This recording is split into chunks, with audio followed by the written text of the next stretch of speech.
Hey everyone, it's Dan from the Nostalgia Test Podcast. And just wanted to let you know, if you're looking for a unique customized gift for your friends or family, hire the Nostalgia Test Podcast to create a special personalized private episode or to roast your friends or family. We create each personalized gift with special show notes and quotes just like the real thing.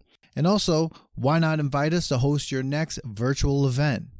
Go to nostalgiatest.com and click the Hire Us tab, and let's get nostalgic. On today's episode, we invite I Hate Your Taste in Movies to put Aladdin to the ultimate test.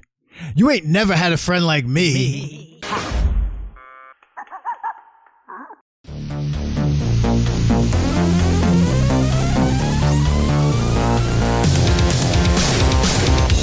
Welcome to the Nostalgia Test Podcast, the show where two longtime friends put their mainstream pop culture past to the ultimate test, the Nostalgia Test.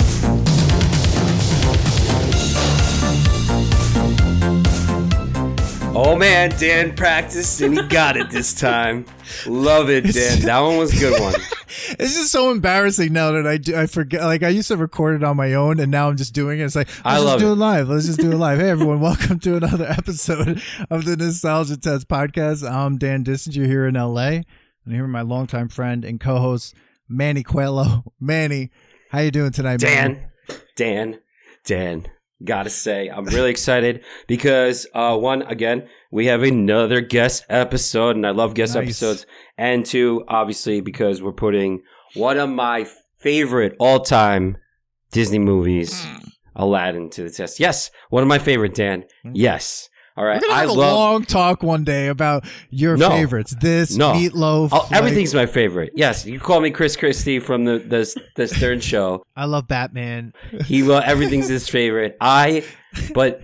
Disney, classic Disney animation films, they hit big time, and they still, to me, all of them pass the test. And I'm glad we put this.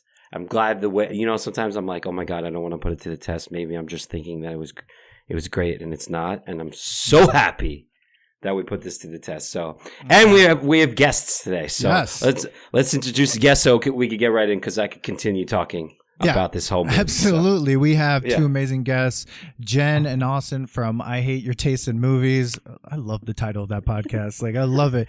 Thank you both for being here. And why don't you let the audience know a little bit about your podcast and what you guys do? Yeah, so hi, I'm Jenn, so you guys can get which voice is which. We are a weekly movie podcast. We're three friends, myself, Austin, and our friend Jackie, who couldn't make it here this week, unfortunately. But each of us have very different taste in movies, so someone will bring one of their favorites to the table, and the other two usually haven't seen it. And it never goes over well. We just kind of rip each other's favorite movies apart. And Austin's a really big musical fan. I'm a big horror movie fan. Jackie's a big action movie fan. So we kind of cover the different genres and, put our friendship to the ultimate test. Oh my God, that sounds amazing. I actually was listening to your episode about Clue, and it was just so funny to hear both the love and the hatred for it at the same time. I'm like, I love that movie. Oh my God. It was great. I love Clue, honestly. Jackie, apparently. Yeah.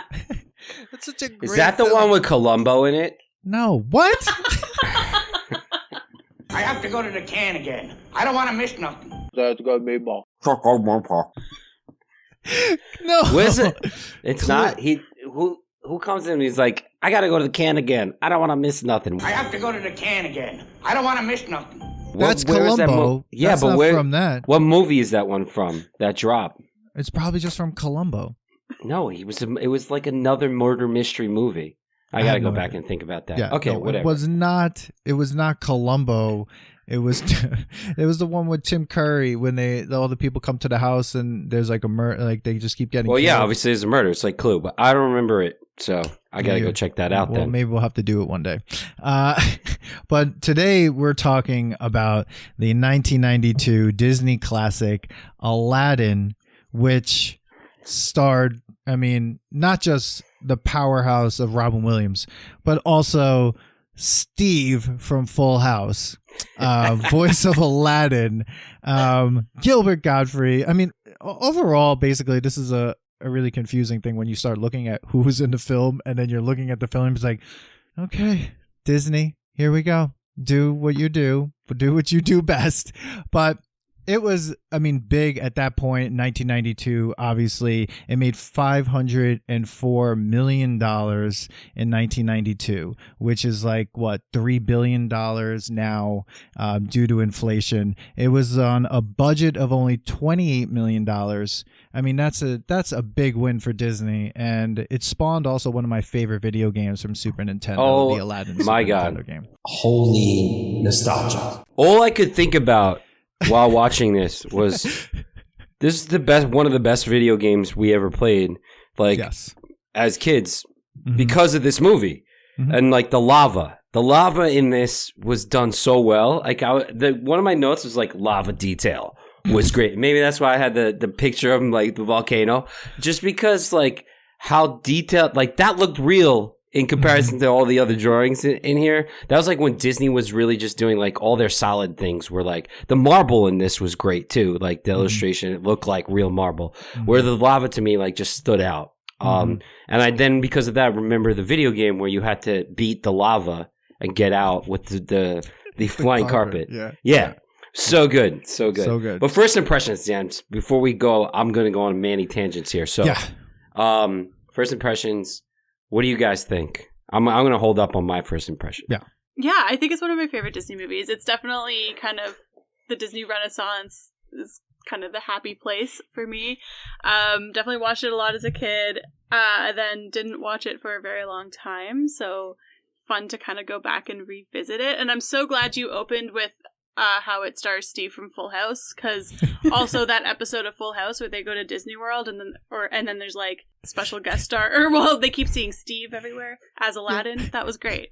Nice little callback. I'm also, because Jen mentioned I love musicals. I'm a big Broadway fan, so like now coming back to it more as an adult, like Leah Salonga, it's just amazing. Yeah. Jen, what do you think? Like first impressions, I would love to hear your first impressions of this as well. Yeah, I mean, same. I watched this when I was a kid, and it was definitely one of my favorites. This was, like, the era of, like, the best Disney movies, aka everyone thinks the era they grew up in is the best time for movies. But for me, it's true. So I definitely loved it and watched it all the time. And I think the last time I revisited it before now was just shortly after Robin Williams passed away. I was kind of going through all of his greatest hits, and this was definitely in there. So it's kind of like a bittersweet watch now. Oh yeah, definitely. Yeah. When I watched this again, so I haven't watched this in a while. I think the one time that I watched it, ironically, was because I had rented. We had been going snowboarding, and back in the mid 2000s, you would always find old VHS tapes, and Aladdin. There was 2 Aladdin ones at this one house, and I remember popping it in and like screaming the lyrics. Cold November rain. That's it. And my friend's going, why do you know all these songs? Why do you know? How do you remember this? And I was like, I don't know. Just like it all came back, and I was just like into it. So then watching it again, I was like, oh my God, that's Robin Williams, the intro, the guy who was like, making fun of the hookah and then can make fries and whatever, and like finding out that he did that as like an improv thing. Like there was he was just like picking up random things at the studio and like saying random things. And I was like, oh wow, like he just blew up this movie, like killed this movie. Like I wouldn't, how like they just did the live action Disney movies. It was gutsy for Will Smith to do this because, like, you're always going to be compared to Robin Williams' Genie. Yeah. Like, the impressions that man could do is phenomenal. We have to talk about some of those impressions, though. I have a list of almost all of them, and none of them are for children. I mean, he literally did an impersonation of William F. Buckley Jr. I don't know why you're doing a William F. Buckley Jr. impression. Well, that's easy because Disney does why Disney's so great is that they find a way to mash up a movie that's meant for kids, but also they know that adults are with these kids at these movies, right? Because you have to bring them to the movie. So it has to still be enjoyable to the parents a little bit. So they find a way to mash it up, and that's why I think Disney, as much you could hate on Disney, like all big marketing powerhouse, blah blah. Those guys, there's their science. There's an art to everything that they do, and it's to me phenomenal. I just want to like just jump in real quick, and then I want to like go to like some of the like parts of the movie, but like. You were saying, Manny, about like Robin Williams like ad-libbing all this. Apparently, like he did so much ad-libbing that the script was rejected for best adapted screenplay because there was so much ad-lib. And also there was like 16 hours of material that he improvised for this movie. That's out of hand. I think it was like, this is the movie, I think around this time he was just so powerful. I think after this he did that movie Toys. And I think like Robin Williams just couldn't be stopped. Like they weren't going to say no to him. And I think in this one, some of the stuff needed to be said no to, because it was just like, if you have 16 hours of material and all the ad lib is rejecting your screenplay for like best adapted screenplay, that's a lot of like, you don't need a script. And Steve is sitting there waiting for his line for like 8 hours in the sound booth, like being like, do I go now? Man, I'm like, release the Robin Williams cut. I want the 16 hours of the genie. What else did he do? Yeah, that's what I want to know. Like, like how could that have been put in? Where? Yeah, give me like what they do, the recent Justice League cut. Yeah. It was the Snyder cut or whatever. I want that. Yeah, give me that, because I'll eat that up. That's like I was just thinking about what you said, and that this is my favorite Disney era. Like besides Toy Story, like I have a special like bond with Toy Story, but like the animation's great, but like it moves away from musicals. Oh, not Toy Story. Toys. Toys. No. I'm saying okay.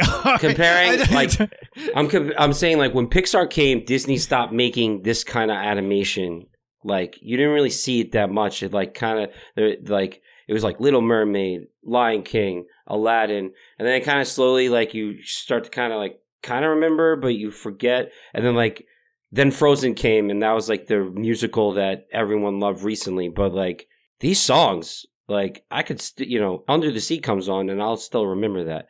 And Never Had a Friend Like Me, Prince Ali, like it just like all of a sudden clicks, and I remember every lyric.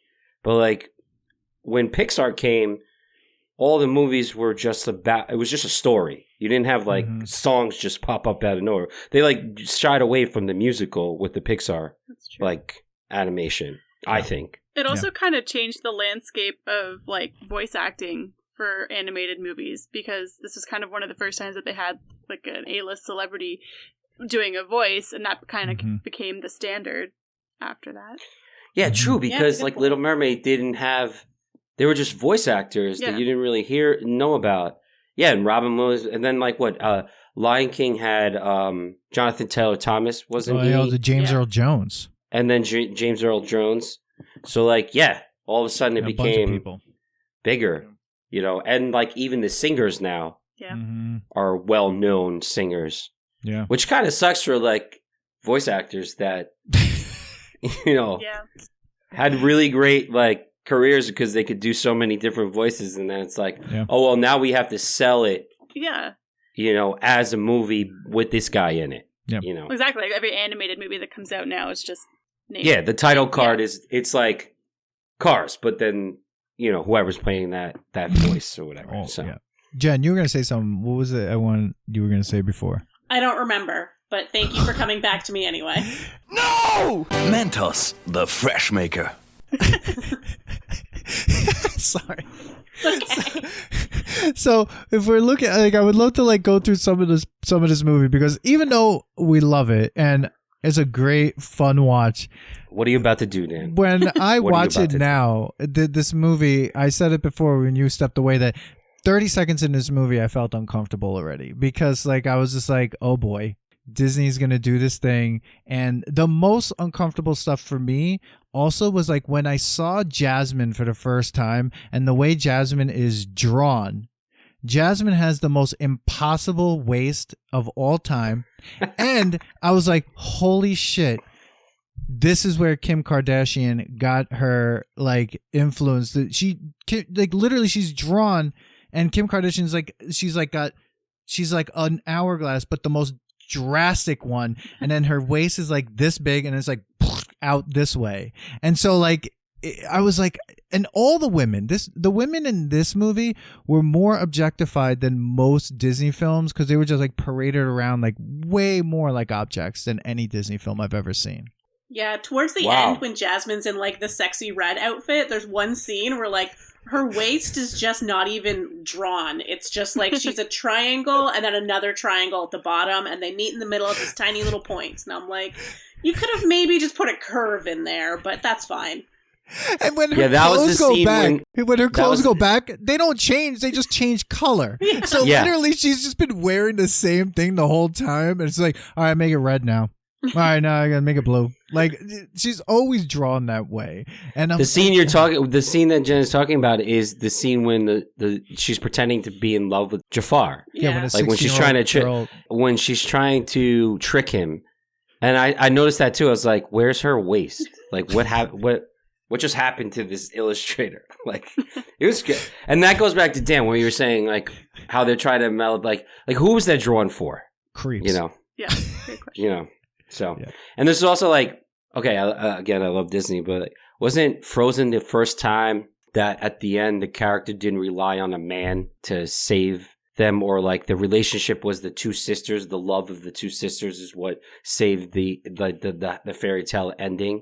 So it was like the first time Disney was like, okay, we're not going to do where it's like female needs help by a male, storyline. And that's why like Frozen, like Disney finally like woke up and started changing their storylines and stuff. So, we'll talk about but That was a Manny tangent. back to the fun parts. Now, what did you got? What's your favorite like song? I mean, is A Whole New World a cop-out? I feel like it's A Whole New World. Why A Whole New World? I would love to know. Mm-hmm. It's just a fun one. It's just not a fun one. It's just a nice song. I like it. That's got me more. Is that a cop-out? It's not a cop-out. I don't think it's a cop-out. It's a good song. I think mine's a cop-out. One of my favorite songs is Never Had a Friend Like Me, just because of just like the animation in that was great. I understand what you mean by The Whole New World. It was like, I mean, in that time, like it could have been like put on like Z100 as like a love song. Like it was just like being played. You know, it was. Totally was it on the radio? 100%. I'm sure there were, The Whole New World's so weird, like because like when I was watching the movie, I was like, when I was a kid, I never noticed the details of like where they're going. Mm-hmm. But then like this is one night they went to Egypt, then they went to Greece, then they went to China, and they were hanging out in China. Like I was like, yeah, we're gonna get back, in a little bit. It's magic. Yo, that carpet's magic. Yeah, the magic carpet ride. Super magic. Yo, they even the whole thing about Egypt, like even the joke about the Sphinx like losing the nose, yeah, like they put that in there. I was like, so that's the thing about like Disney's so good at like putting these little things that like relate to. Yeah, but I felt like that was also a comment towards like the way Jasmine was drawn. She had like no nose, like literal no nose. She had no nose, like none. Her and Aladdin had like no nose. Every other character was literally their noses were drawn, and it was just like they're doing this for an interesting. I don't know what's going on, but every time like Jasmine looks forward or like in weird ways, like there's just like one line, and it's like that's her nose. Like let's just go back to making her waist like Dolly Parton. I like girls that wear Abercrombie and Fitch. Did you hear that little clue in the about the feather on him? That every time he lied, the feather on his hat dropped. Marty McFly, get out of here! What? No. Yeah. Oh. Yeah, there's like this little Easter egg. It's like when he's like talking to her and he's telling the story and stuff, it drops when he's telling a lie. Huh. And I was like, oh. So now, like, I watched it differently, but I was like, oh, they're putting that in. Like, they even thought about that. But can we talk about how Abu ruins most of this movie? Now that is a hot take. No! Yeah, like what? Yo, no. Aladdin goes to get the lamp. Right. He's following the rule of not touching anything. Uh-huh. And this damn monkey goes and has to touch that stupid jewel. Well, he's a monkey. Man. It doesn't matter. He's Aladdin's best friend. Okay? Decides to, he's spoiling it all. And guess what? He steals the lamp again. Which then Aladdin forgets that the reason why they were in the lava pit of hell was because of this monkey. And he steals it again. And during the music, you never had a friend like me. You never had a friend like me. Song. He's trying to fish the gold into his hat that is around. He's hungry. Monkey, no, gold is not food, Dan. He's Aladdin not trying to get. Forced him. No. He's not trying to get something from column B. He's just grabbing change. Okay, man. That's not giving him food. Okay, I mean, the gold could be exchanged for food back at the market. He True, also gets but them he has caught. food right there. He also Shut gets up, them man. caught. Like, he shoplifts and then, gets them caught and gets them chased. But then Exactly. Aladdin forces him to give his ruins this movie. Aladdin forces him to. He's the real villain. No. Yeah, but he's also a monkey. Yeah. And without him, he wouldn't have the lamp. And at the same time, he wanted to eat that bread in the beginning, which was a French baguette, because that's what the illustrators are paying attention to every other detail. Like, let's draw bread, French baguette. And they like what is happening? Everything else, they're like computer details for lava and all this stuff. And it's like, we got to draw some bread. I just draw a French baguette, like whatever. Yeah, I think the animators paid a lot of attention to detail, but they didn't understand what culture this was, because they're sort of like, it's a little Arabic, a little Indian, a little bit, I don't really know. Yeah. Nothing. They didn't pay any attention. We're not going to pay attention to the bread that they eat there. No, we're just going to make French baguettes. We're definitely going to make sure everyone realizes that whatever culture this is, it's really violent. People are slitting people's throats or talking about beheading people. We're going to cut someone's hand off. It's just like we're going to whip children in the middle of a road. Like, it is, we're going to make that apparent, but everything else is like, we're, whatever. So back to Abu. You said that he wanted to eat the food, while Aladdin is like, no, I want to give my bread to these poor kids. Yeah. And Abu's like reluctant to give it out. This is why he is the real evil of this movie. Oh, shut up. It's him. Do you know what always bothered me about that scene is that Aladdin gives his bread to the kids, and those are little kids. That's more than enough bread. Abu could have just split his bread with Aladdin, and then everyone has bread. Not to be all, communist on you guys and be like, they should have shared the bread. But, now the kids have all the bread, and you have none of the bread. You guys should have just worked together. They could have. I agree. There was enough bread to go around. Yeah. That's got me ball. Yeah. Because it got bigger once it was like in someone's all or hand. nothing. It's small, then it got big, then it got small, then it got big again. And when the kids are eating it, gigantic bread. I'm just impressed that bread stayed intact for that whole chase scene song through the town. Aladdin had a grip on that. Yeah. I have to go get her wipe. Yeah. I hate that song. Actually, going back, I didn't like that song. I thought that I was going to like that song. I didn't like that song. What song was that one? The Street Rat song. Street Rat song. Can we talk about that phrase for a second? The least favorite song. Can we just talk about that phrase for a second? Street Rat. I was just like, wow, they're really I heard that so many times in the beginning of the film. I was like, damn. I'm like, I was talking about it the other day. I was like, were there other types of rats? And two, I was just like, this is really. They're trying to say something without saying things, and that's the thing. Disney does that stuff, but then in the middle of things, they say interesting stuff. There was that lyric.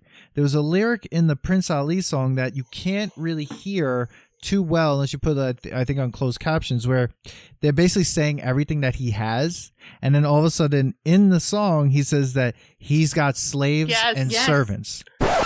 Yeah, and they're happy to work for him or something. Happy to sell for him or something. Happy little slaves. Oh, I caught that. What?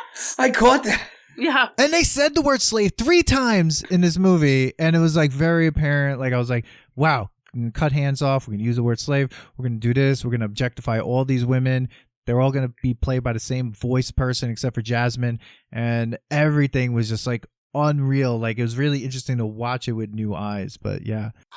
Today's episode of the Nostalgia Test podcast is brought to you by Lithology Brewing, located at 211A Main Street in Farmingdale, New York. please go to www.lithologybrewing.com for more information. That's LITHOLOGY brewing.com. So we like this movie? I don't know, Manny. Is like your favorite. Well, no, I'm just gonna go back to. I know we're skipping around, but I got notes here that I wrote. Go ahead. Like to simplify them getting this lamp is like not to go away from the fact that you're right. This is terrible that they use slaves 3 times and stuff. But if you have a magic carpet, why aren't you jumping on that magic carpet and saying, "Take us to the lamp"? You're walking through this cave this whole time, and the carpet's walking with you. Like, you're using your energy for no reason when you could literally, like, all of a sudden the carpet's like, "Oh man, lava, let's go, jump on me." When he could have just been like, "Where are you trying to go? You want to be friends? You looking for the lamp? All right, jump on. I can take you to that lamp." And then they would skip the whole ruby grabbing because Abu wouldn't just be waiting, watching Aladdin, like, "Oh look, he's climbing to go get that." So really, lamp. it's the magic carpet's fault. Interesting. No, it just goes back to Abu. No. But I don't like Abu. They're not. I'm not Team Abu. They're not allowed to touch anything in the cave. Would touching the magic carpet count? If they got on it to fly, would that activate the anger? Also, No, because Thank you, the Jen. carpet touches him. Shut up, Manny. What? The carpet made the conscious decision and said yes. Oh, so anything that doesn't give consent to be touched, then the Cave of Wonders is like wrong.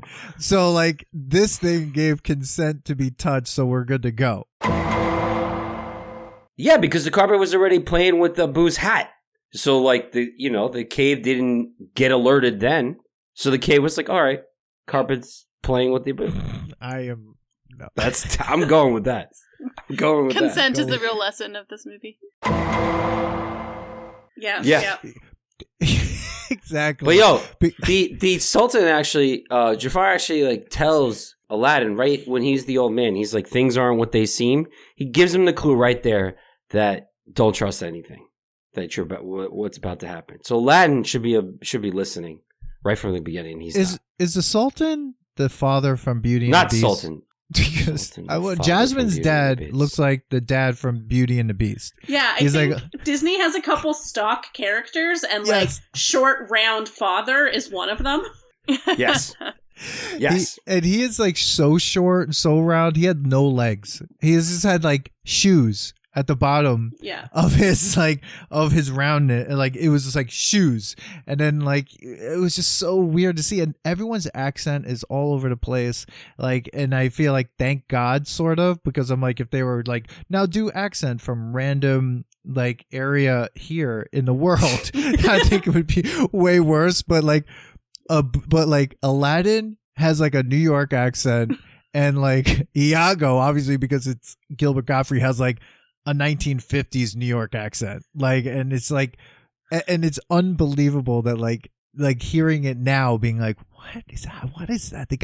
They really get away with that. Did you like Iago's character? I'm not crazy about Iago. Gilbert Gottfried is exhausting.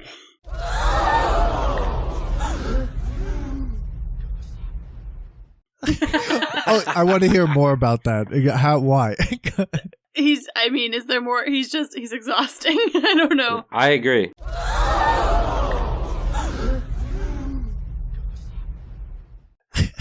I just don't know how like no one ever heard him. Go ahead. I'm sorry. No, I don't have anything to add. Like, I'm always perplexed about why he's a star. So guys, if you like Nostalgia Test podcast, please don't forget to like and subscribe.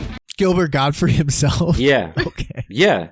Like, I don't find him that funny. That's LITHOLOGY brewing.com. And I guess, like, I mean, maybe I'm wrong. Maybe I just, like, I've tried to get into him, and I'm just like, so you just yell a lot, and you have, like, an interesting voice. So, like, that got you, you know. And surprising, in the era that he grew up in, that got him everywhere. It wasn't like social media era where, like, untalented people can be making a lot of money. That's LITHOLOGY brewing.com. He found ways to make money. He was obviously casted for his, I don't know, comic genius and being what he is or whatever. So like I don't know. He makes more money than I do. So like, what is it? You know, he found a way. Like, I don't know what it is. I felt like Jafar could have like taken everything over if he just got rid of the bird. And maybe Manny, maybe I'm coming to your side now with this Abu Iago thing. Maybe these like animal best friends are getting in people's way. Disagree, because Iago is the one that came up with the plan to like marry Jasmine and become the Sultan. That's got meatball. So Iago's the thinker. He's the brains behind the operation. Like, Jafar fucked it up because he's not very good at being evil. He's way too obvious. Does not know how to adapt. But like, if Iago was the one pulling the strings, like, bad guys would have won. And is Jafar like? Does he know how to like create magic, or like was that like hypnotizing thing? Like, what was that? I don't fully know. They don't really explain like why he's a kind of sorcerer, I guess, slightly magic, because he does hypnotize him using the staff, but like, but he's not that great with it, because you know how it comes in and out. Staff, but yeah, like he's not super good at it. So I don't. Yeah, they really don't develop that at all. They're like, this is Jafar. He's kind of magic. He's kind of evil. Just roll with it. Yeah, what is he considered? Like, what is the Sultan calls him something? I don't remember. He's one like of the advisors, but also no one else is ever in the palace except for them. Emptiest palace ever. It's like, you're like my that most big trusted advisor. I'm like, do you have another advisor? Yeah, get another one. We need a second opinion. Yeah, the like where I felt like it was just the Sultan, Jasmine, and Jafar, right? And her tiger. And the tiger, yeah. And the tiger. No one else lived in that palace. Like, there wasn't anybody giving you the food. Like, Aladdin had more servants. Oh, my God. He had so many. Please don't forget to like and subscribe. Well, I mean, they never even talk about what happened to Jasmine's mom. It's just like, they don't need to. You assume because she's back dead. then, Disney hated moms. She's a Disney princess, dead mom. That's like a thing. Yeah. That was like just known. You're like, oh, I'm about to watch a Disney movie. Mm-hmm. There's a dead mom. That's got meatball. So how we don't talk about dead mom, and trauma happens, and we don't want to talk about that trauma. And if the mom is there in the Disney movie, then it's like, oh no, she's going to die, and then she dies. Yeah. Or she's evil. Yes. Like, you know. And poor Jasmine is left with her goofy ass dad that like is just like the worst leader of all time. And I mean, horrible. And like she has to fend for herself. Thank God she has a tiger. And like, because if it was for that tiger, it'd just be like her, you know, walking around. What does the tiger do? Well, I mean, at least it's some sort of like cuddle person to talk to. Yeah. It's her pet. Conversation. She just sits there and talks to the pet. That's why she wants to get out and like hang out go on the streets and hang out. That was the worst. Get to see the world. See, that's the thing. A Whole New World is like a big scene because think about it, like she's always trapped in the palace. She's never really seen anybody but her father and so Jafar. Or why can't I pronounce his name all of a sudden? And as we could tell, there aren't any other people in the palace. So like her seeing A Whole New World, like, wow, that's a lot. She saw a lot. First time she saw a bird in the sky that wasn't like she touched like, a what cloud. Is that thing? She held part of a cloud. Yes, Austin. I literally was like, when that scene happened, like, what? I was like, I don't remember that at all. But when it almost like it looked like it almost knocked her over, and it was just like, what? It's like. I was like, that was so odd. But like when they were like just flying around, I'm like, how is her mind not blown? And also, but I'd be that's scared. Why she fell in love. I mean, I know it's an animated film, but like it's also like Dan's trying to justify the fact they went across the country. Across the world in like 8 hours. Not even like an hour. 2 hours, and they came back that night, and then he gets arrested. Then he gets beaten up, chained, and thrown over a cliff into the water. Like, yeah, they killed him in Die Hard style. Yes. I thought I was watching Lethal Weapon. Yeah, that's what I was. I was like, what are we watching right now? I thought he was gonna have to take his shoulder out of his socket like Mel Gibson did in Lethal Weapon's like, they crawl out of the chains. I was just like, this is a violent movie. And I thought it was messed up that Genie was like, I can't do this for free. Like, wait. He's supposed to be your friend. And you're like, nah, I can't do this for free. Minus I one gotta wish. I gotta pretend that you made a wish. Like he didn't want to do it in the kindness of his own heart. He had to just do it. But He's like, I can't do this one. If the genie could do that and be like, oh, what's that? I just heard your wish. Okay, here, it's done. Why didn't he just do that to free himself like years ago? Just being like, can't hear you. That must have been your wish. Boop. Agreed. I make the rules. I'm the fucking genie. Exactly. And I don't understand the fact that all of a sudden somebody else gets a hold of it. Now he's like, oh, he's my master now. I'm like, yo, but Aladdin still had one more wish. Yeah, aren't you still in that contract? Yeah. That's why I was like, no, that's where that rule got broken. And I was like, yo, this just jumped the shark. Like, wait a minute. Like, I would have been like, no, he can't be your master. I still got one more wish. Like, he could be your master after. Like, all of a sudden, what happens if Jasmine just picked it up after? She gets 3 wishes. But, like, what, now he's a master to 3 people? I mean, now he's a genie to 3 people? Yeah. Because he still went to Aladdin after. Whoever rubs it. So, like... Just whoever rubbed it most recently? He's just giving out rubs? Yeah. I have to go get her wipe. Like, what's going on? All 3 of them could just stand there rubbing at the lamp and be like, me, it's my turn. Yeah, it's like, no, you're my master. Like, what are you talking about? Yo, like, that can't... If we all 4, like, had the genie's lamp, we could just go, okay, we each get 3 wishes. Let's compile the 3 wishes in a long list and really figure this out and just pass the lamp along to every person. It's like, all right, what's your wish number 2? What's your wish number 2? That's what it kind of looked like. Like, if the monkey rubbed the lamp, does the monkey get wishes? Yo, you don't want that monkey to get wishes. I mean, does the genie work for animals? I feel like you gotta be a human to get the wishes. I feel like it's in the contract. We didn't get to see. It probably says that you have to be a human. But you could probably be an animal that talks because Iago speaks, so maybe he can get wishes. But can he rub the lamp? Yeah, why not? He just goes like this. Feather With at what? it. Yeah, feather. So here's my question. Why couldn't Aladdin pass it over at the end to Jasmine and been like, okay, my wish is going to be that I'm still a prince. You're going to wish him to be free. Well, because she's a woman, and though Aladdin might be woke, he's not. He's just like, let's just make him free and get out of here. And because she got her wish, Manny. Her wish was to marry someone that she loved. That was it. Yeah. That's it. And not to be a 15-year-old girl married off to this 50-year-old wizard. She's so young. I forgot about that. Do they say her age in this? I assume that all Disney princesses are only as old as like 15 or 16. Yeah. Because Ariel was 16. For some reason, she's like remember 14. the rule having been that she had to be married by her 16th birthday. But they never actually say that. They just say by your birthday. And I'm like, why did I think it was by her 16th birthday? Because I was prepared to be like, this is fucked up. I assumed it was 16 as well. That's interesting. Yeah, because I think in Sleeping Beauty, I forget how old she was. I think she's like maybe the oldest of the Disney princesses, possibly.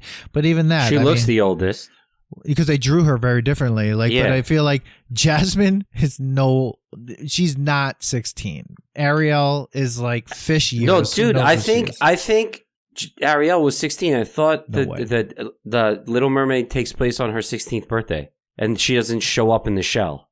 Weren't they celebrating her 16th birthday? That sounds right. I haven't seen that in so long. I haven't seen it so long either, but I feel like they were going to, and then they're like, and this is Ariel, and she like isn't there. Yeah. The sisters are singing about like being sisters, and like they're celebrating her 16th birthday. It's definitely the teens, but I think it was 16. Like as if she was celebrating a sweet 16. So this is an easy Google search. According to HuffPost, the rundown on the 11 official Disney princesses are: Snow White was 14, Jasmine was 15, Ariel was 16, Aurora 16, Mulan 16, Merida 16, Belle was 17, which I don't believe. Pocahontas was 18, which I don't think historically that's even correct. Rapunzel was 18, Cinderella was 19, and Tiana was 19. Aurora 16, so that's Sleeping Beauty, so she was only 16. So the oldest was Cinderella and Tiana, which were 19. Okay, I so mean, they weren't Hanks, married basically. yet by 19. Come on, ladies. Dying alone. Come on. back then that's tough. What's funny is that we're discussing ages of a cartoon character. So like, really, they could be any age. No, but they're not. But it's messed up that like that they actually put an age to it. Like, and they were like, oh, this is cool. This is fine. Like, we're gonna write this movie. And she's so Ariel was 16 years old when she married a 30-year-old man. The prince. He's Well, definitely how old was closer he? to 30. He's got to be late 20s. No, he was like 20s, early 20s, because back then, like you had to be you were getting married younger. Like my mom got married at 19. Okay. So these stories are taking place. Mean? I don't know. Because these stories are taking place like even young, even further back than the 1980s, 1970s. Okay, according to the internet, which I don't really believe because I think they're trying to cover something up, is that Prince Eric was 18 in the film. That character is supposed to be 18. I don't know and he's manning a ship? Yeah. The guy's on a ship, captaining a ship. Wow. Wow. Okay. And that's a nostalgia test tangent. Where are we? Aladdin somewhere. Yeah. So wait, I said my favorite song, like, because I thought that was a great, and then great you went animation. on a huge tangent. That's what I do. That was a Manny tangent.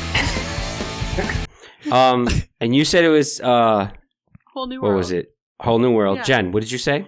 We didn't get Jen. Yeah, I don't think I said, and I was trying to think about it because I do love all of the songs. I think they're really great, but I think I might.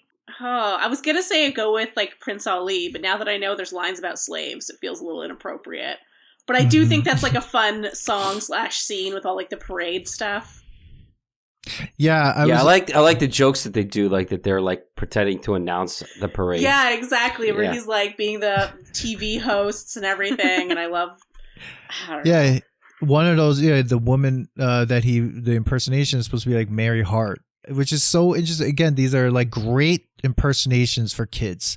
Mary Hart, William F. Buckley Jr., Robert De Niro. Kid, like it doesn't matter who it is; it's just a funny voice. So you're still into it. You're like, oh, it's funny. The genie's doing silly voices, and then your parents are like, that is a hilarious reference. Yeah, when he's like, I'm getting beat by a rug. He does like the Dangerfield impression. Like, of course, the parents would be the only ones that knew what that was, So, Dan, stop hating on it. Stop hating on it. Basically, Robin Williams needs to do every impression he's done, and they're like, all right, we'll just animate that. The animators probably had so much fun with this movie because of that. Come on. I don't know about that. I think if I was animating this film and I was like, he did what now? Now how the hell am I going to make this into this? Then I got to make this. Now I got to draw Groucho Marx somehow. And then I got to draw a version of this. Like, I think if I was the animator, I would be like, hey, can you tell him to just stick to the script a little bit more? Because we lost 12 people who don't want to be animators anymore. I disagree with that. We have interns drawing Jasmine. Do you see what she looks like now? Like, we're screwed. We ran out of They're like, budget they got for so her tired. waist. Yeah, exactly. That's where they had to shave off the money. That's why. It's like, Robin, stop. Her waist is gone now. We have to put that ink over there. I don't know. I disagree because I think, like you have all those stories when like illustrators get bored. They do like X-rated things in movies just to see if they could get away with it. So I feel like they didn't get that bored with Aladdin. Is this the one where it says sex in the stars? Is this the one where that happens? I think that's a rumor. I don't think it's real. I think I thought that was debunked. That was yes, but I thought this was something with the cloud. I don't know. It said I'm trying to remember back to like 4th grade. Yeah, like the rumors. I think this one, it was supposed to be when like Aladdin was when he came to see Jasmine as like the prince, which great disguise, new clothes. Like, hey, I'm so glad worked for Superman. Yeah, it works for Superman. I'm so glad Jasmine called that out though. I was like, thank God, just call out the fact that this moron was just like changed his clothes and that's a bad disguise. Like, unlike Lois Lane, who's just like, wait, who are you? Like with a pair of glasses. Thank God Jasmine was able to call that out. But like, I think that in that moment, he was supposed to, when the tiger comes to him, he was supposed to say something like, all good girls or all good. All good teenagers take off their clothes. I didn't hear it. No. It's supposed to be that. I didn't hear it. The bee, when the genie's the bee, he says that very quickly. Like, he whispers it to him. But, like, I didn't hear it. And I heard that that's just a rumor that went around. That was like an urban legend. Yeah. That they needed to do it so you'd go watch the movie and see if you heard it again and again and again and again and again. So, but I do remember that title, the cover of the VHS of Little Mermaid. And has what a penis in it. The penis tower. Oh, yeah. Yeah. They got that. And that was because that illustrator got fired. And as she was leaving, she signed print on this and they caught it too late. And they already had how many copies, 1 million copies of the VHS out. So Amazing. They did not know. So also, I think Sex in the Sky was Lion King, now that I think about it. Yeah, it was, but I do remember that they said that. Yeah, the rumor. There's supposed to be another. I just don't want to, spread even more false information. Oh no! I think it was awesome. Lion King, not Aladdin. Yeah. That's what we do in this podcast. We spread false rumors, like about it, and then that mean nothing really.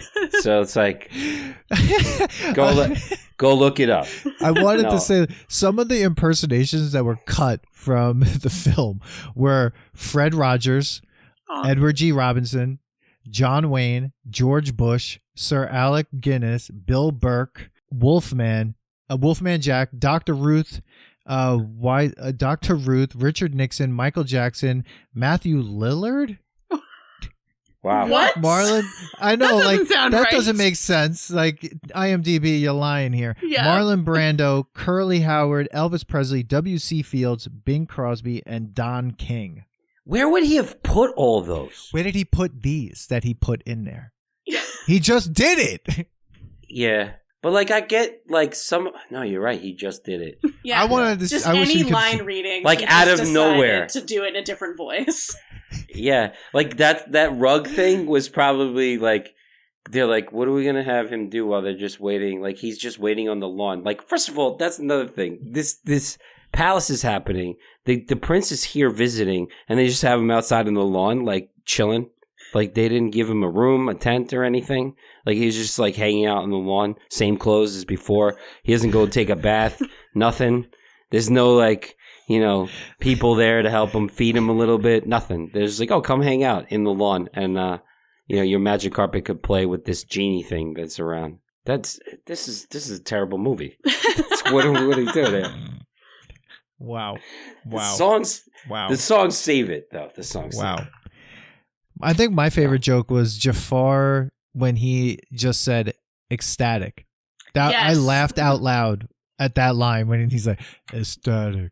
That was the funniest line in the whole movie for me. I don't know. It was just like, I don't know why. It was just great. So all in all, the story-wise, what are you thinking? Did you like the twist, the plot twist? Did we like all that? Was it fun? I actually think this movie was fast. Like, I didn't think... Yeah. Right? I was like, oh, man. That's another thing that I've realized doing these tests is that I'm like, I always feel like things are longer in movies. We get to, like, punchlines so quickly. I was like, oh, that's how fast this happened? Like, we were at Prince Ali so quickly. I was like, oh, I thought this, like, took longer to get here. And it didn't. And I didn't feel like I was, like, dragging along. Like, oh, come on, get to the next part already. I was like, okay. Yeah. This moved at a good pace. Yeah. I thought. The tight 90-minute movies. I'm a fan. It's definitely made for, like, a kid's attention span, because there's a moment, too, like, pretty early on where, like, Genie and Aladdin are hanging out, and, like, the Genie's calling him Al and being like, we're friends, we're buddies, and I'm like, they met 3 minutes ago? But when I was a child, like, obviously they were best friends already. Like, they've known each other their whole lives. Like, what? Yeah. Why would we need to spend any more time developing this friendship? Yeah, nowadays it'd be like a extra half hour of them developing it. But he was like, immediately indebted to him to be like, I'll free you. It's just like, what? Like, and then this whole thing around. Then what was weird, what you're saying too, Jen, is about that their friendship developing in 3 minutes. When Aladdin is in the just standing outside trying to figure out what's going on, where everyone can hear him, and he's just sitting there going, the genie's like, you need to tell her the truth. You need to be honest with her. It's just like, we're at that part of the relationship where now you're telling him just to be honest. You just changed him into a prince, and now you're like, you know what? Everything I just did, I made all those people, and where did they? where did they go? I want to know where the people he made went after they closed the door. Did they just evaporate, and then everyone in the town's been like, what the fuck? Where'd the change go? Where'd all the money go? Yeah. Where'd all the monkeys go? The elephants, the golden camels? Like, did they just go poof, gone as soon as they were because? And then he just be honest with her. It's just like you're negating the wish you just granted him. Well, he just wanted to get it over with, right? Because he really wanted his last wish. He wanted to go Disney. He wanted to go to Disney. Is that what you thought when he was like, "Oh, you just are you falling in love? Where are you gonna? What are you gonna do next?" Well, at the end, he was wearing the Goofy hat. Oh yes. There's also another little Easter egg when the Sultan is stacking those like animals. Yes. Towards the top, you could see one is the Beast from Beauty and the Beast. Oh, cool. Oh, nice. I will say I do have a very funny picture of me from when I was like 4 years old and I went to Disney World and I got Jafar to sign my autograph book and I was petrified of him. Really? And it was captured on film, yeah. Wow, that's awesome. So, I had an autograph. Do you have that too. photo? You have a photo of that? I'll have to find it. I think it's at my parents' house, yeah. We should have that for like social media posts about that. That's awesome. I feel like I'm near tears in the photo, but I got his autograph. I find that funny that like villains are like they still put villains in like for I you don't to know meet them. If they still do, honestly, but I don't know did in because the now 90s. there's like if you go on Disney Plus, like there's like a whole villain section, to watch, like, and the stories behind the villains and stuff. So and there was a series, like, almost like anti-hero. There was a series too that was like the children of all of the villains that like go to school together. So like Jafar has a daughter, I think. So maybe that means people like him more now because they're like, oh, he's connected to so and so from that show. I want to know who. How did that happen? Like, no, that's true. My niece is probably that like mind control scepter was involved. Let's be honest. Oh no! It's in one of the straight to DVD or straight to VHS sequels. Yeah, exactly. Oh god, no, that's true. My nieces and nephew would tell me about that, and I was like, "This is too complicated." I was like, "What?" And they're like, "Oh, this person's kid has this power, and they're this, and they're actually nice now, and the nice people have like bad kids." So it's like they're all just trying to say like everyone can exist together. I don't have friends. I got family. Dan, it's just another way to make money and sell toys. Yes. Like that's all this is. Yeah, I mean, when I was a kid, it was funny that you say that, Austin, with the autograph book. When I was a child and I went to Disney, I had an autograph book too. It was so interesting to ask these like characters to sign something. Yeah. I remember when we went to Disney World for the first time when I was a kid. My brother would. There's video of him on my dad was videotaping everything. He literally hit every character. He would just like walk up to them and be like, "Hey," and then he would punch them. And so every character he saw, he punched. He punched Pluto. He punched Goofy. Chip and Dale were like, "Hey," and then he like punched them. Oh, so there's like video of him. And your just dad punching. is loving this. Yeah, he's in the camera. And his punishment is like laughing his ass terrible. off, just like he's in there, like, look at that. And that's what you do when you're a parent. You have video cameras. Yeah, but it's funny, like being those characters. It's like Broadway and then a Disney character, right? Like in the echelon of like you've made it. Like if you're that character, you have to be on point, know everything about them because that child. It needs to be consistent with every single person you run into. Yeah. That's right. So like those guys, like it's like a play that they have to memorize constantly, and like I think that even the signatures have to be the same, right? Because like you're breaking the magic if you can't do it. Have you ever hung out with a person who was a Disney character? They know how to party. Oh wow! Outside the suit? What kind of what? Yeah, no. There's like I didn't get to meet them, but my wife was like, "Yo, they go to like I guess it's like Pleasure Island in Disney World, and they have industry night, and where it's like the person who's playing Cinderella's just taking shots and all this stuff because like they have to be on the whole day, and you can't. It's like being a teacher where you can't like you can't drop character and then like they just like let loose. I think they're just like drinking their sorrows away, being like, I went to acting school for years and now I'm in this thing, and they're just drinking beyond belief. Dude, like, if you're Belle, that's a pretty big character. Yeah. You're very popular. You're Belle in the park. You're not Belle from the movie. You're like, that's a big deal. You know how many people come and see you? But it's got a short shelf life, right? Like, you're not going to look 16 forever. Exactly. Like, if we look at it again, like Belle's 17. Then you could play Cinderella's stepmother. Yeah, then you go to the evil stepmother. Like, you just go to... You become those roles now. Oh, she has TikTok. She has a great TikTok. The one who used to play the evil stepmother at Disney World. She's got a... Really? Yeah, she's got a great TikTok. Oh, wow. See? There's career. Shout out. There's career, Dan. Sorry, my microphone just fell over. That's got meatball. All right, so, I mean, is there any other, like, highlights from this? Yeah, I want to know where Aladdin was sent to when he was barefoot in, like, the snow. And Antarctica. I would say Antarctica. So the magic carpet, again, like, the magic carpet travels at light speed. Magic carpet is like being in the movie Interstellar. It defines gravity, speed, time, everything. Like you can't. It's magic, Dan. But he's not even. When you're in the magic carpet, when you're like there, you don't feel cold, you don't feel wind, like because being that in the magic carpet. A bug. You become in it. When you step on top of it, you become the magic carpet. Manny. That's why. First, I just want to say one thing about Aladdin's whole like clothing wardrobe, vest, no shirt. MC Hammer. Way to do it. Yes, dude, he was MC Hammer. Yeah, that's what they got. I think they got the pants inspiration from the pants. Was inspired by MC Hammer. That drop, and I think the vest. I'm sure MC Hammer wore that vest in a video where he's sweating, like too legit to quit.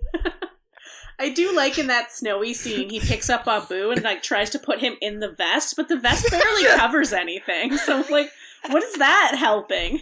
You don't have any body heat either. And he just puts it in like what looks like a napkin is attached to and he's like, there you go, Abu, we got you. He's got no shoes on. And he's like, and he's in like 20 feet of snow. And then this thing is rolling towards him. I know it's animated. I get it. Everybody listening is probably like, Dan, shut the fuck up. This is an animated movie. But like the character runs and like, I'm going to, that little window. You're timing it perfectly. Get the fuck out of here. Come on, man. It was great. And then the carpet. You believed it. As a kid, you were like, oh my God. Yeah, I see no issues. It was great. Yeah. I didn't even know he didn't have shoes. Issues, Dan. This is the first time I realized he didn't wear shoes. Are you serious? Yeah. Dude, in the video game, he doesn't wear shoes. Yeah, but that's a game. So what? Yeah, whatever. His calluses have been built. That's why he doesn't get frostbite. He has the calluses from like running on buildings and all that stuff. So like he's not even feeling that he has no... Yeah, I loved his apartment. Like, his apartment? His apartment reminded me of Feifel. Coming to America, where he hung out. Coming to America. Was it not Coming to America? American Tail. Yeah. Oh man. I got like for some reason when I saw that, it like brought me back to the scene in Feifel. So, but I don't think there's any other highlights. Like the scene where like the Sultan becomes evil. You know, like the all power. Jafar. Jafar becomes the Sultan. Yeah. Like he's like, oh, I'm the most powerful person in the world, but like again, it's just him and Jasmine. Like there's no other people around. Like the animators were like, man, we drew too many people during that Never Had a Friend Like Me scene and the Prince Ali scene. Like I can't draw more people around this crew. Like why is he so obsessed with him? Why does Jasmine have to be like he could have just made like every single woman that's in that like come and hang out with him. He's like, no, Jasmine. We need to just draw Jasmine. Yeah, that's it. Jafar's whole thing was that he wanted to be Sultan and have all this power, but he didn't really do anything with it. Like he just made the palace slightly higher from the city and then sat around. It's like, are you trying to do evil? Are you trying to amass wealth? Like, are you going to go to war with a neighboring nation and take their land? Or are you just like, I got the title, don't know what to do with it? Can you imagine living there and then all of a sudden this gigantic genie yanks this castle out of the ground and moves on the hill? I'd be like, I'm out of here. Like, I'm out of here. They should have showed you the like cutscene, and it's just people just packing up and leaving. Like, no, I'm out. Well, first of all, then why does the genie have to pick up the? Because he told him to. No, he just said, "I'm going to become. I want to become a sultan." What, like when I saw that, when he's like, "Oh, he's my master now," and he's like picking it up, I'm like, "Genie, you weren't doing this much for Aladdin." Creative license. Yeah, because I guess, Aladdin said, make me a prince. He didn't say, throw me a parade. So, the genie was like, I'm just going to have a little fun with it. So now with this guy, he's like, all right, I guess I'll remove the palace and put it halfway up in the sky.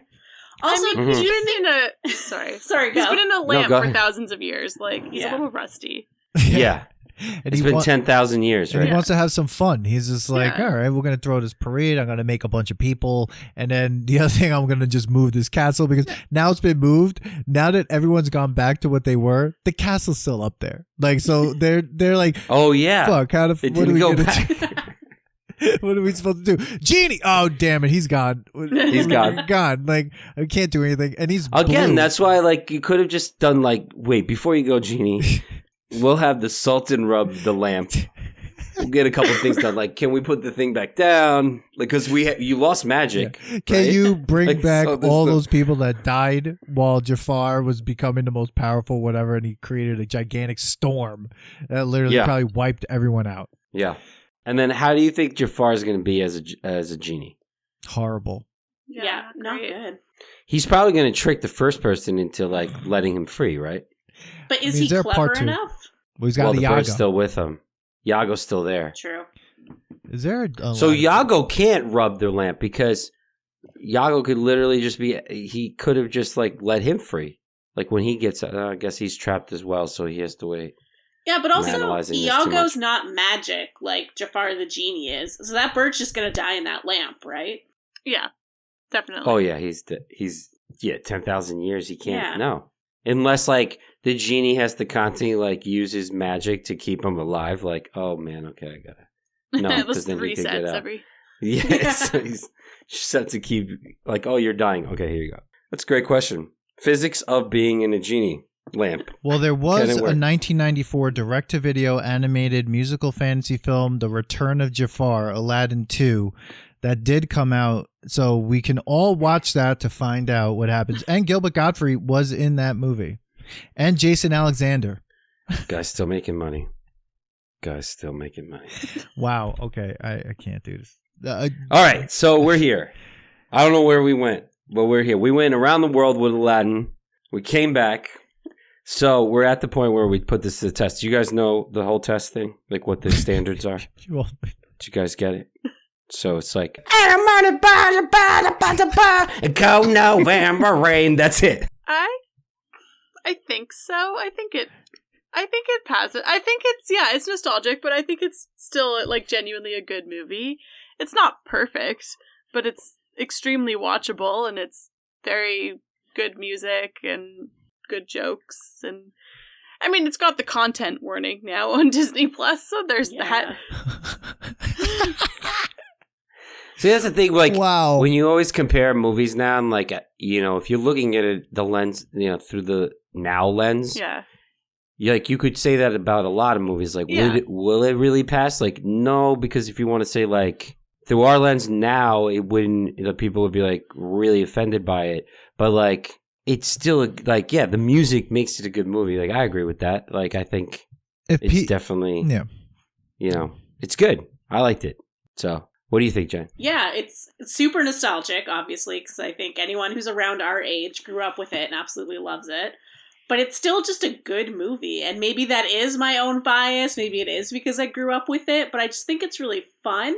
It's funny. The songs are great. I think if you put like a 6-year-old now in front of it, they'd have a great time. So it still is successful, like for what it is as a kid's movie. And then yes, like Austin said, it does have that Disney Plus warning of like, sorry that we were racist. So if you go into it with that, you will have a good time. Oh my It's god! still not the most racist movie Disney made. No, by a little. honestly, when I saw that warning, I was like, what other movies on Disney Plus have this? Is it on like all of them? Is it on like Dumbo about the crows? Like, it's got to be on Peter Pan. Right? Oh, Peter Pan it is is got to be the most racist, one of the most It's racist. on Peter Pan? Oh, yeah. Dude, has to have be. you seen Peter Pan? No. Holy God. Oh, I It's love bad. Peter Dude. Pan. It was one of my faves as a kid, but like, wow, is that racist? Like, It's blatantly. horrible. The whole song. Go November rain. That's it. Like, Yeah. holy fuck.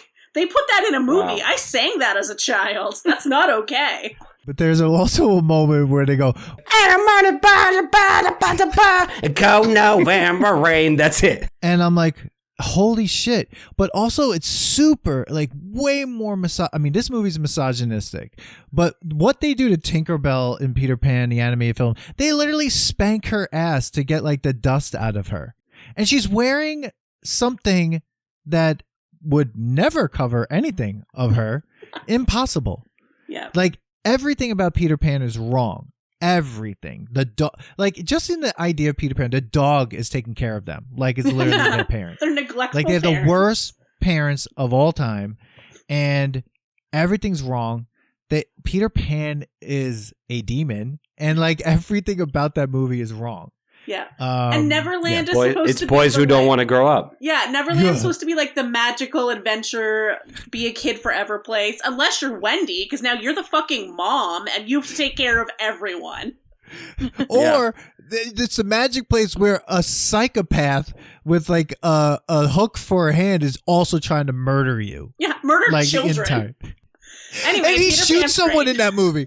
He shoots someone in that movie. There's like a part in that movie where all the pirates are singing, and then there's some guy that's doing something, and Captain Hook takes a gun out and literally goes, "Pfft," and he kills somebody in the movie. Wow.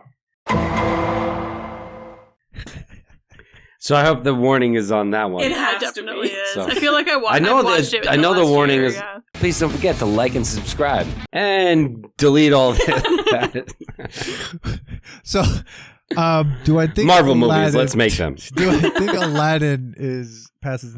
I think I'm with everyone. I think it's super nostalgic, and I do think it passes the test. I think it was fun to watch. I think now with new eyes, it actually is more fun, but you could see all the things that are also a problem as well, because let's be honest, like, it's Disney, but I think it's still good. I think it was, Robin Williams really makes this film. Without him, though, this movie would have been, like, I don't know, boring as hell. I think, like, without him, once he comes in, it really like takes off, and then it literally takes off because then the movie's over in about, like, I don't know, 25 minutes. Yeah, I think he definitely provides, like, all the music, like, is great because of him, like, all the little jokes, everything, like, yeah, the rest of it, I mean, but although we have to say A Hole in the World was good, and there was no Genie or Robin Williams in that one, but yeah, the rest of it, he killed it. I mean, this was his movie. Yeah. And like Jen, you said before, I mean, no, I think it was Austin said it, that this was the kickoff to, all right, wait, we could put more more well-known names in our movies that would skyrocket the sales of these movies. Yeah. Which is what happens after this. And oddly enough, Robin Williams was filming this and Hook at the same time, I think. And so, interestingly enough, which we are going to be doing Hook as well, but like... Are we going to put that to the test? Yeah. Do we want to? Yes. I don't want to ruin my childhood on that one. Really? With your lens, Dan? You want to do that? It's already on the schedule, dude. Don't try to get around it. It's happening. But wow, Jen, Austin, Roofy. Thank you so much for being here, for putting this amazing Disney film to the test, and definitely, let everyone know about where they can hear your podcast and how they can follow you all and get, and just also listen to your podcast, which is super funny. Everyone definitely check out their podcast. It's really amazing. But go ahead, tell everyone where they can find it. Oh, well, thanks for having us, first of all. We release new episodes every Tuesday. It's called I Hate Your Taste in Movies. You can find us anywhere you listen to podcasts. That's pretty much, or we're on Twitter at I Hate Your Taste, or on Instagram, I Hate Your Taste Pod. Awesome. That's about the spiel. Before you guys go, I like Dan always is like, I always extend a little bit longer. I need to find out a couple things.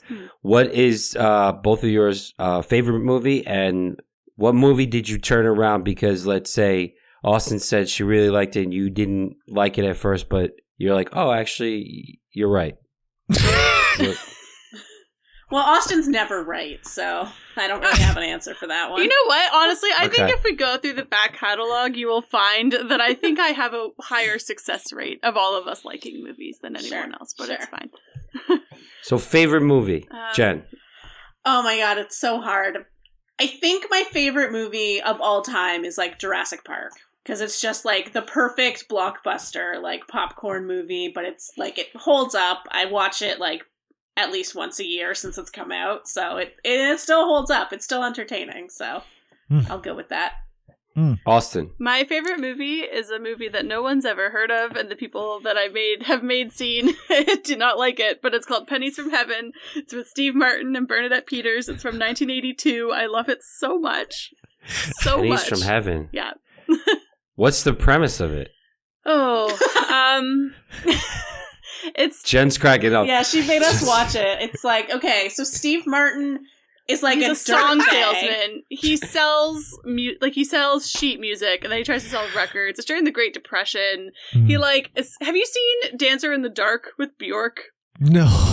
Because I feel like it's kind of got a similar premise. You're where, going more obscure, Austin. Is that more obscure?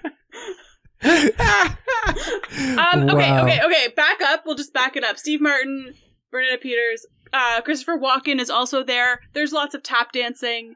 It's great. Whoa. Yeah. Okay. And who your other co-host is the horror person, right? No, I'm Jen's the horror No, person. Jen. Oh, Jen, you're the horror person. Jackie's the action person, and if she was here, she would tell you her favorite movie is Die Hard. Yeah. Okay. Does she think it's a Christmas movie? Yes.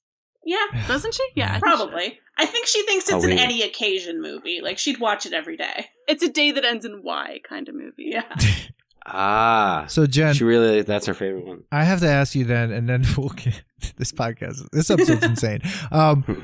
So have you seen, did you all do Black Christmas yet? Like the original Black Christmas? Yes, we have.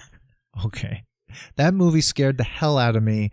It still does. It is one of the greatest horror films. It's really got to be one of the best. It's one of my local all-time favorites. Yeah, it was filmed, the original, here in Toronto. So when we recorded the episode, we went around town and got photos of all the locations. Like the house, the sorority house is down the street from me, and we it's on some private road because it's a rich person's house. So we snuck in and took photos and was I hope they don't call the cops on us. Yeah, and then we part of it's the University of Toronto campus. And, yeah. Oh wow. Oh, that movie. I haven't seen that movie in forever. So good. I couldn't go up this flight of stairs without running after that. I was or everything about that film is just. Does that have the shower scene where? That's the one where the guy calls. He's like Billy, and it's it's just creepy, dude. This is a Matt Antonio movie. Yeah, right? it's a Matt Antonio film. Okay, got it. We have a friend that we both mutual friend that we grew up with, that we always share a nostalgic thought, oh, this is Matt showed us this. Yes, Matt did this. Yeah. So that was a horrifying moment in my life watching that movie. But thank you so much for being on the podcast. We're so happy you came. And everyone, please tell us what you think about Aladdin. Did we get it right? Does it pass the nostalgia test? Does it stay nostalgic? Tell us in the comments. Hit us up on Twitter at Nostalgia Test, on Instagram and TikTok at The Nostalgia Test, or email us your thoughts on this and we'll read it on the next episode at thenostalgiatest@gmail.com. Everybody, thank you so much for being here, and hopefully we can do this again soon. Bye, guys. Bye. Thanks for listening to today's episode. Please subscribe to the Nostalgia Test podcast to know when new episodes drop. Don't forget to leave us 5 stars and a positive review so more people can find the podcast. Share your thoughts and memories on today's topic and on Twitter at Nostalgia Test and on Instagram at The Nostalgia Test. Tune in next time because you never know what pop culture will pop up on The Nostalgia Test.